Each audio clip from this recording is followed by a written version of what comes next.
এই জায়গাটাতে আমরা ফিবুলা ফ্র্যাকচার করি। এক্সরেটা ছিল অপারেশনের পূর্বে। ফ্র্যাকচার হলো টিবিয়া, ফিবুলাটা ইনটেকই আছে, কিন্তু অপারেশনের পরে দেখেন আমরা ফিবুলাটা কিন্তু আগে কাটি, তারপরে টিবিয়াতে নেইল দিই। তো ফিবুলা কাটার উদ্দেশ্য হলো ফিবুলা যদি আমরা না কাটি তাহলে টিবিয়াটা জোড়া লাগে না। এটা ছিল 14 দিন পরের এক্সরে, এটা 1 মাস পরের এক্সরে। তো এখানে দেখেন ফিবুলাটাও আস্তে আস্তে জোড়া লাগতেছে, টিবিয়াটাও আস্তে আস্তে জোড়া লাগতেছে। তো অনেকেই প্রশ্ন করেন যে স্যার আমার তো হাড্ডি ভাঙছে একটা, তাহলে অপারেশনের সময় কেন আরেকটা ভেঙে দিলেন? ফিবুলা যদি আমরা না কাটি সেক্ষেত্রে কিন্তু আমাদের টিবিয়াটা সহজে জোড়া লাগতে চায় না। এটা ছিল প্রায় 3.5 মাস পরে ফিবুলাটা জোড়া লেগে গেছে, টিবিয়াটা আল্লাহর রহমতে জোড়া লেগে গেছে। চলুন ওর বিস্তারিত হাঁটা দেখিয়ে আসি।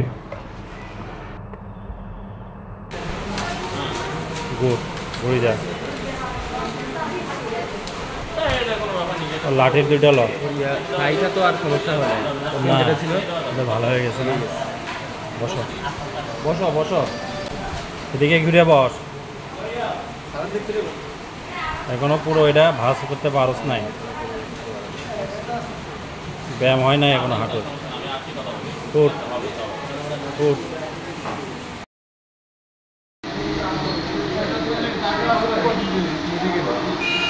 আইয়েন আইয়েন,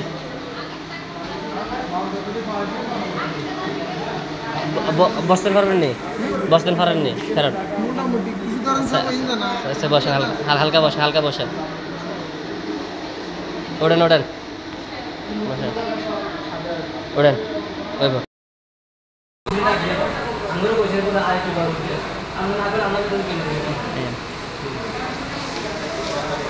বসেন, এই জায়গায় বসেন।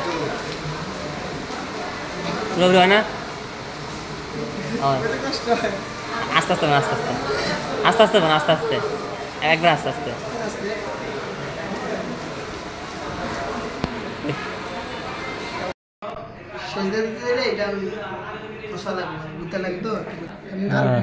এমনি কাটা ছেড়ার তো কোনো ইনফেকশন নাই আলাদা আলাদা।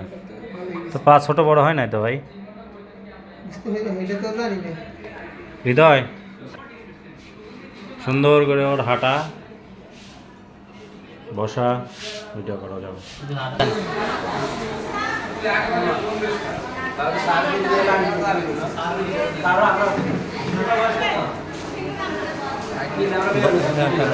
ফিসে যান, ফিসে যান, বলেন সমান সমান সমান বুঝলেন পারেন না।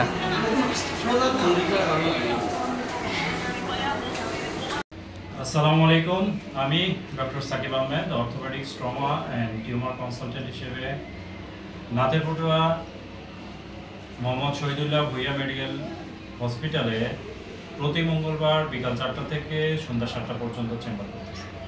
আজকে আমি আপনাদের আমার এক ছোটো ভাইকে দেখাবো যে তার পা ভেঙে আমার কাছে আসছিল এবং আমি ওর অপারেশন করি। তো অপারেশন করার পরে আল্লাহর রহমতে ও এখন ভালো আছে, ওর হাড্ডি জোড়া লেগে গেছে, স্বাভাবিকভাবে ও এখন হাঁটতেছে, বসতেছে। তো আজকে আপনাদের কাছে ওকে দেখাবো যে বিস্তারিত ওর মুখ থেকে আমরা শুনবো ও কীভাবে অ্যাক্সিডেন্ট করছিল, অ্যাক্সিডেন্ট করার পরে ওর কী কী ট্রিটমেন্ট প্রোটোকলে যায়, আমরা বিস্তারিত ওর মুখ থেকে চলেন শুনে আসি। আসসালামু আলাইকুম, আমি রমজানের আগে বাইক অ্যাক্সিডেন্টে আমার ফাটা ভেঙে গেছিলো, তখন আমি ট্রমা হাসপাতালে ছিলাম। আচ্ছা, বাইক অ্যাক্সিডেন্টে যে কি হয়েছিল তখন এই কোন পায়ে যেন অপারেশন হয়েছে? আমার বাম পায়ে। বাম পায়ে। এগুলো সব ছুলাই গেছিল তো? হ্যাঁ, আমার মাংসগুলো একবারে ছুলাই গেছে। ছুলাই গেছিল, হ্যাঁ, মাংসগুলো একবারে ছুলাই গেছে। তখন আমি ট্রমা হাসপাতালে ছিলাম। এখান থেকে আমার বড় ভাই আমাকে এখানে নিয়ে আসছে শহীদুল্লাহ ভুইয়া মেডিকেলে। এখানে এসে আমি সাকিব স্যারের ট্রিটমেন্ট নিয়ে ইনশাআল্লাহ আমি এখন আমার পা সুস্থ হয়ে গেছে। আমার যে মাংস যেটা ছুলাই গেছে ওই মাংসের হাড্ডিতে মাংস ছিল না, এই মাংসটাও জোড়া লেগে গেছে। ইনশাআল্লাহ মাংসটাও ভালো হয়ে গেছে, আমার পাটাও ভালো হয়ে গেছে। এখন আমি আল্লাহর রহমতে দৌড়াইতে পারি। আচ্ছা, এখন হলো যে তোমার যে অ্যাক্সিডেন্ট হয়েছিল, হ্যাঁ, জি। অ্যাক্সিডেন্টের সময় এই জায়গাগুলো তো মাংস, এই জায়গাগুলোর মাংস একটু পাটা সরাই বল, তাহলে দেখা গেল এদিকের মাংস তো নাই হয়ে গেছিল, তাই না? হ্যাঁ হ্যাঁ, এই অংশগুলো নাই হয়ে গেছিল। এখানে হাঁটু থেকে এখান পর্যন্ত আমার এখানে মাংস ছিল। মাংস এখন আল্লাহর মধ্যে ওর এই কন্ডিশনটা ভালো আছে। আর হলো এই মাংসের যে হাড্ডি ইয়া হয়ে গেছিল, মানে মাংস সরাই গেছিল, হ্যাঁ তো তো ভাঙছিল এই জায়গাটা। হ্যাঁ, হ্যাঁ আমার এই জায়গাটা তখন তোর এটার জন্য এটা অপারেশন বন্ধ করে দিল কেন? তখন ওনারা বলছিল যে আমার এই মাংসটা ঠিক হইলে পরে যায় ওটা হ্যাঁ, অপারেশন, পরে যায় ওইটা অপারেশন করব। আর তোর এখানে কি মাংসের চামড়া লাগানোর কথা বলছিল? জি না, হ্যাঁ চামড়া লাগানোর কথা বলছিল। আমি চামড়া লাগাইছি তো। হ্যাঁ টমাতে চামড়া লাগানোর কথা বলছিল, কিন্তু ইনশাআল্লাহ সাকিব স্যারে চামড়া লাগালে সাকিব স্যারের চিকিৎসা নিয়ে এখন আমার মাংসটা পুরোপুরি আগের মতো ভালো হয়ে গেছে, আর পাউডার ভাঙাটাও ভালো হয়ে গেছে। এখন আমি অপারেশন করছি কয়দিনের মাথায়? অপারেশন করছিল সাকিব স্যারের 7 দিনের মাথায়। 7 দিনের মাথায়। তোর এই ঘাড়া কিন্তু অনেকদিন ড্রেসিং করছে আমরা, তাই না? হ্যাঁ হ্যাঁ এটা করে করে আস্তে আস্তে আল্লাহর রহমতে ভালো হয়ে গেছে। হ্যাঁ হ্যাঁ। তো তোর ইয়া কি বলে এখন মনে হয় কি হাঁটার সময় কি পা ছোট বড় মনে হয় কিনা? না আমার কাছে এরকম মনে হয় না। কোনো আল্লাহর রহমতে না না, আমার কাছে মনে হয় যে আমার আগের পাটা যেরকম ছিল এখনো ওইরকমই আছে। আল্লাহর রহমতে আছে, কিন্তু জি। এখন একটু টান লাগে এই জায়গাটার মাংসটা যে টান এই খাইছে। যে ওই মাংসটা ছিঁড়ে মাংসটা ছলা যাওয়ার কারণে আমার রগে কিছু ছেঁড়া কাটা হয়েছে না, এই কারণে একটু টান খায়। এখন টানটা টানটা তো মোটামুটি আগে থেকে আগের অনেক থেকে কমে কমে গেছে। গেছে। আগে তো তুই হ্যাঁ। পা হাঁটু এমনি ভাঁজ করতে পারতি না। না না, আগে আমি বসতে পারতাম না, এখন আপনাদেরকে দেখাই। আমি কিন্তু আগে বসতে পারতাম না এইভাবে, এখন কিন্তু আল্লাহর রহমতে আমি বসতে পারি একবারই আগের মতোই। স্বাভাবিক আল্লাহর জি। রহমতে। তো তোর যখন পা ভাঙছিল, তুই যখন এখানে আসলি ভাই, জি। তো তখন কি চিন্তা করছিলি যে এখানে অপারেশন হইব? না, তখন তো আমি চিন্তা করিনি কি আমারে ওইখান থেকে এখানে কেন আনে, এখানে কি চিকিৎসা ভালো হইব কিনা, ওইটা তো খুব আমার টেনশনে ছিলি। আমি অনেক জানি। টেনশনে ছিলাম যে অপারেশন- রমা থেকে আমার এখানে নিয়ে আসে, এখানে কি চিকিৎসা ভালো হবে, কিন্তু আল্লাহর রহমতে এখানেও ভালো চিকিৎসা হয়। সাকিব স্যারের চিকিৎসা অনেক ভালো, আপনারা সাকিব স্যারের কাছে আসতে পারেন। আর তোর এই জায়গাটা যে অপারেশন করছিস, এই যে তারা তো বলছিল যে তোর এই জায়গাটা কি হবে, ইনফেকশন হবে। জি তোর কি ইনফেকশন হয়েছে? জি না জি বাহ, infection না না, হয়েছে আমার কি? এটা তোরে তো প্রথমে আমার এটা- তোরে তো প্রথমে বলছে যে এটার কারণে ওটার অপারেশন করা যাবে না, যার কারণে তোর ইনফেকশন হওয়ার একটা হ্যাঁ, ওনারা সম্ভাবনা বলছিল আছে। যে আমার এই মাংসগুলো যে ছিঁড়ে গেছে এগুলো অপারেশন করবে, কিন্তু সাকিব স্যারে এগুলো ড্রেসিংয়ের মাধ্যমে আর সেলাই দিয়ে। ছিলাই দিয়ে ইনশাল্লাহ ভালো করে ফেলছে, আর পাটা অপারেশন করছে। এখন ইনশাল্লাহ আমার পাও ভালো আছে, মাংসটা একবারই আগের মতো হয়ে গেছে। আল্লাহর রহমতে ঠিক হয়ে গেছে। হ্যাঁ, যে আপনারা সবাই আমাদের জন্য দোয়া করবেন, সাকিব স্যারের জন্য দোয়া করবেন। স্যারে ভালো একটা চিকিৎসা দিছে আচ্ছা, আমাদের। এখন ধর তোর এই যে অপারেশন করলাম, অপারেশনের পরে তো পুরোটা পা এরকম ভাঁজ করতে পারতেছিস না না, যেমনি ব্যায়াম দেখাই দিছি করছস তো? হ্যাঁ হ্যাঁ অবশ্যই। কত ব্যায়াম করছস কর? সাকিব স্যারের ব্যায়ামটা আসলে যে চিকিৎসার চেয়েও ব্যায়ামটা যেভাবে দেখা দিছে, এই ব্যায়ামটা অনেক আমার চিকিৎসার চেয়ে এটা আরো বেশি আমার জন্য ভালো হয়েছে। এই ব্যায়ামটা করার কারণে আমার পাটা একবারই সচল হয়ে গেছে আগের মতো। ও তুই তো প্রথমে ভাই কি বলে ব্যায়াম করতে বা খুবই দুশ্চিন্তাগ্রস্ত হয়ে পড়ছিস, হ্যাঁ তাই হ্যাঁ, না? আমি ব্যায়াম নিয়ে যে অনেক আমার পা তো সোজা হয়ে গেছে স্যার, হ্যাঁ। আমার পা তো আর ভাঁজ হচ্ছে না, এখন আমি কি করতাম? আসলে আমি ঠিক আমার আছে। পাটা নিয়ে অনেক চিন্তায় ছিলাম যে আমার পা তো বাঁকা হইতেছে না, কিন্তু হ্যাঁ। সাকিব স্যারের ব্যায়াম যেভাবে যেভাবে ব্যায়াম দেখাই দিছে আমি ওইভাবেই করছি। এখন আল্লাহর রহমতে আমার অপারেশনের পরে কি প্লাস্টার রাখছিলাম?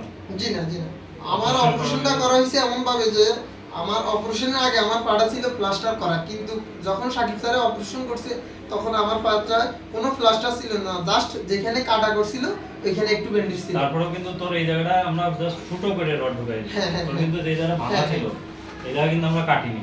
হ্যাঁ হ্যাঁ, আমার কিন্তু আর ভাঙা এই জায়গাটা জায়গা- কাটা নাই না। এই জায়গাটা হলো স্ক্রু দিচ্ছি, এই জায়গাটা একটু ফুটো করে রডটা ঢুকাই দিয়ে এখানে কিন্তু আমরা আবার স্ক্রু দিয়ে ফিক্স আমার এখানে আমার পাটা আসলে সচরাচর তেমন একটা কাটাকাটি হয় নাই, আমার জাস্ট এখানে একটা ঢিল করছিল ফুটা করে, আর এখানে দুইটা ঢিল করছিল, ওই ঢিলের মাধ্যমে ওই নাটগুলো লাগাই দিছে। আমার ভাঙাতে কোনো ধরাই লাগেনি, কিন্তু এখন আমার ইনশাআল্লাহ আমার ভাঙাগুলো অনেক ভালো আছে। আসলে ওর কি হয়েছিল, ওর হলো থাইতে ল্যাসারেটেড উন্ড ছিল, হ্যাঁ অনেক বড় উন্ড ছিল। তো ওকে যেখানে ও প্রথমে দেখাইছিল বলছিল যে ওটা আস্তে আস্তে ড্রেসিং করে স্কিন গ্রাফট করবে। স্কিন গ্রাফট ভালো হওয়ার পরে ওর টিবিয়া যেটা ক্রস ফ্র্যাকচার ছিল সেটা অপারেশন করবে। টিবিয়াতে কিন্তু ওর কোনো ওপেন ফ্র্যাকচার ছিল না, এবং আমরা যে জায়গাটা জাস্ট ফুটা করে অপারেশনটা করি ওর ওই জায়গাটা কিন্তু কোনো উন্ড ছিল না, যার কারণে আমি ওকে বলছিলাম যে তুমি যদি অপারেশন করো তোমার থায়ের কারণে তোমার টিবিয়াতে কখনোই ইনফেকশন হবে না, না হওয়ার সম্ভাবনা নাই বললেই চলে। তারপরেও যে কোনো অপারেশনের ইনফেকশনের একটা রিস্ক থাকে, কিন্তু ওর মানে যে জায়গাটাতে আমরা রড ঢুকাবো ফুটা করে, ওর বেশ অনেকটা দূরেই ছিল কিন্তু ওর মানে কাটাটা ল্যাসারেটেড উন্ডা, যার কারণে শেষ আমাদের টিবিয়াতে কিন্তু আমাদের কোনো ইনফেকশন হয় না। তো প্রথমে আসলে দুশ্চিন্তাগ্রস্ত হয়ে পড়ে যে কুমিল্লা ট্রমা থেকে নাতের ফুটো আসলো, এই অপারেশন এত বড় অপারেশন ফুটো করে উইদাউট সিয়াম কীভাবে এখানে সম্ভব। তো আল্লাহর অশেষ রহমতে আমরা অত্যন্ত সফলতার সাথে এখানে অপারেশন করি। এখানে আমার মোটামুটি সবই সেট আপ আছে, আর আমরা কনসালটেন্ট অ্যানেস্থেসিওলজিস্টও আছেন, উনি খুবই এক্সপার্ট, তাকে আমাকে অবশ্যই ধন্যবাদ দিতে হবে। ডক্টর মালিক আহমেদ মুন্না, ও খুবই ভালো একজন অ্যানেস্থেসিওলজিস্ট, এখানে 24 ঘন্টায় থাকেন। তো আমার রুগীকেও আমি ধন্যবাদ দেবো ওকে, কারণ আমি ওকে অপারেশনের পরে যে যে প্রোটোকল মানতে বলেছি ও কিন্তু ওই প্রোটোকলই মানছে। যেদিন আসতে বলছি ওই দিনে আসছে, যেভাবে ড্রেসিং করতে বলছে ওইভাবে ড্রেসিং করছে, যেভাবে ব্যায়াম দেখাইছি ওইভাবে ব্যায়াম করছে। প্রথমে কিন্তু 2টা লাঠি ব্যবহার করছে, ও কিন্তু এই পায়ে ভর দেয় নাই। তারপরে আস্তে আস্তে 2টা লাঠি সহ ওই পায়ে আস্তে আস্তে একটু ভর দেওয়া শুরু করছে। তারপরে আস্তে আস্তে একটা লাঠি ছাড়িয়ে দিছে, তারপরে আস্তে আস্তে আরেকটা লাঠিও ছাড়িয়ে দিছে, তাই না? আমরা কিন্তু প্রত্যেকটা স্টেপ বাই স্টেপ অনেক দিনের, আজকে থেকে কতদিন হবে তোর অপারেশন? 5 মাস, 5 মাস হয়ে গেছে প্রায়। 5 মাসের মধ্যে কিন্তু আল্লাহর রহমতে পুরোটা জোড়া লেগে গেছে। যে টুকরাটা আছে ওটা নিয়ে আমরা এত মাথা ঘামাই না, কারণ অনেক সময় দেখা যায় যে টুকরাটা যদি কাছে চলে আসে অটোমেটিক জোড়া লেগে যায়। যদি না লাগে, যদি কোনো অসুবিধা হয়, পরবর্তীতে আমরা জাস্ট ছোট করে ফুটা করে ওই জায়গাটা ওটা বের করে দিই। যদি সমস্যা হয় ওটার জন্য হসপিটালে ভর্তিও থাকা লাগে। তো প্রথমে ওর আব্বা বা ওর পরিবারের লোকজন ওই টুকরাটার জন্য অনেক দুশ্চিন্তাগ্রস্ত করে যে হাঁটি জোড়া লাগবে কি লাগবে না।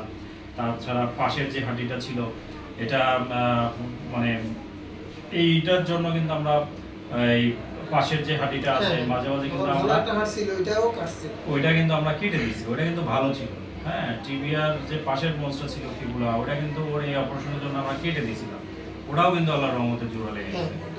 হ্যাঁ, ওইটাও ওর চিন্তা করছো যে ওইটা নিয়ে আমি চিন্তা করছি যে আমার ভালো হাড়টা কেন কাটছে। এখন দেখি যে না, ওইটা আমার যেটা ভাঙছে এইটার আগে ওইটা ভালো হয়ে গেছে। হ্যাঁ, আমরা টিবিয়াতে অপারেশন করার সময় যদি ফিবুলা ইনট্যাক্ট থাকে তাহলে আমরা ফিবুলা কেটে দিই। এটার একটা মেডিকেল সায়েন্সের ব্যাখ্যা হলো ফিবুলাটা একটা লেন্থ মেনটেন করে। তো টিবিয়াতে আমরা যখন নেল দিই তখন কি হয়, টিবিয়াটা একটু ফিবুলা থেকে ছোট। তো আমরা যদি ফিবুলা না কাটি তাহলে ওখানে মাইক্রো মুভমেন্ট হয় না টিবিয়াতে। টিবিয়াতে মাইক্রো মুভমেন্ট না হলে অনেক সময় দেখা যায় ইউনিয়ন হয় না। এই জন্য আমরা আগে ফিবুলা কেটে দিই। ফিবুলা কেটে দিলে ওই জায়গাটা একটু গ্যাপটা শর্টেনিং ঠিক হয়ে যায়, যার কারণে টিবিয়াতে তাড়াতাড়ি জোড়া। আর ফিবুলা আমরা এমনভাবে কাটি যেটা অবলিক ফ্র্যাকচার আমরা নিজেরা বানাই দিই অপারেশনের সময় কেটে, ওটাও অটোমেটিকভাবে জোড়া লেগে যায়। তো ওরও তাই হয়েছে, আল্লাহর রহমতে ওর এটা জোড়া লেগে গেছে। তো আমি আসলে ওকে অনেক ধন্যবাদ দিব যে ও আমার উপরে বিশ্বাস রাখছে। তো আমি ওকে আরও ধন্যবাদ দিব যে যেভাবে ওকে আমি প্রোটোকল মানতে বলছি, যদি আপনি অপারেশনের পরে আপনার ডক্টরের প্রোটোকল মানেন আপনি 100% আউটকাম পাবেন ইনশাআল্লাহ। ও পাইছে। এর আগে আরো 2-3টা অপারেশন করছি, ইয়াসিন চিনো তো মনে হয়, ইয়াসিন ও কিন্তু আমার প্রোটোকল মানছে আল্লাহর রহমতে। হ্যাঁ, তারপরে আরেকজন আঙ্কেল ছিল, উনিও অনেক প্রোটোকল মানছে, আল্লাহর রহমতে অনেক ভালো আছে। টিবিয়া ফ্র্যাকচার বলেন, ফিমার ফ্র্যাকচার বলেন, এটা কিন্তু টোটাল ডিউরেশন অ্যাটলিস্ট 3 মাস আপনাকে সময় দিতে হবে এবং আপনাকে প্রোটোকল মেনটেন করতে হবে। তো আজকে আপনাদেরকে ওকে আমার ছোটো ভাই ওকে আপনাদেরকে দেখানোর উদ্দেশ্য এটাই ছিল যে আপনারা যাতে আশ্বস্ত হন। নাথরপুটা ভূঁইয়া মেডিকেল কলেজে অর্থোপেডিক্সের সকল ধরনের অপারেশনই অত্যন্ত সফলতার সাথে আল্লাহর অশেষ রহমতে করে আসতেছি। তবে এইখানে ল্যাসারেটেড উন্ড হয়েছিল, যেটা আমরা সেকেন্ডারি ক্লোজারের মাধ্যমে এবং ড্রেসিং করার মাধ্যমে এটা ঠিক করি। এটা প্রায় 14 দিন পরে আল্লাহর রহমতে অনেক ভালোভাবে এটা ঠিক হয়ে যায়। এটা ছিল ওই যে জায়গাটা আমরা জাস্ট অল্প একটু কেটে আমরা যে রডটা ঢুকাই, এটা ওর প্রায় 1 মাস পরে আল্লাহর রহমতে পুরোপুরি হিল হয়ে যায়। তো দেখা যাচ্ছে যে 1.5 মাসের মধ্যেই ওর যে উন্ডটা ছিল এটা সেকেন্ডারি ক্লোজার দিয়েই ভালো হয়ে যায় এবং ওর কিন্তু কোনো স্কিন গ্রাফটিং বা ফ্ল্যাপ কাভারেজ লাগে না আল্লাহর অশেষ রহমতে। তো আমার জন্য দোয়া করবেন, ওর জন্য দোয়া করবেন, আর নিঃসন্দেহে আপনারা আমার কাছে আসতে পারেন। তো আমার এই ভিডিওটি দেখে যদি ভালো লেগে থাকে অবশ্যই লাইক, কমেন্ট এবং শেয়ার করবেন এবং আমার চ্যানেলে যারা নতুন আছেন অবশ্যই সাবস্ক্রাইব করে নেবেন। তো সবাই ভালো থাকবেন।